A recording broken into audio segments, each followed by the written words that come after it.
Mga Duterte ginawang family enterprise ang Pilipinas ayon kay Congressman Castro. Sinita ni House Deputy Minority Leader Franz Castro ang mungkahi ni Vice President Sara Duterte sa kapatid na si Davao City Representative Paulo Duterte na hangarin ang speakership o pagiging leader ng minorya sa Kamara sa 20 Congress. Ayon kay Castro, tila itinuturing na ng pamilya Duterte na isang family corporation ang Pilipinas kung saan basta na lamang itinatalaga sa mga posisyon ang mga miyembro.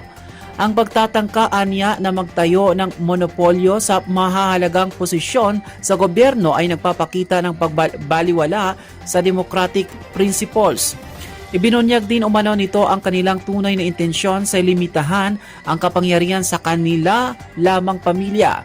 Iginiit ni Castro na ang serbisyong publiko ay hindi isang pamilya enterprise kundi usapin ng tiwala ng mamamayan, kaya dapat nilang gawing prioridad ang interes ng mga Pilipino sa halip na ambisyon.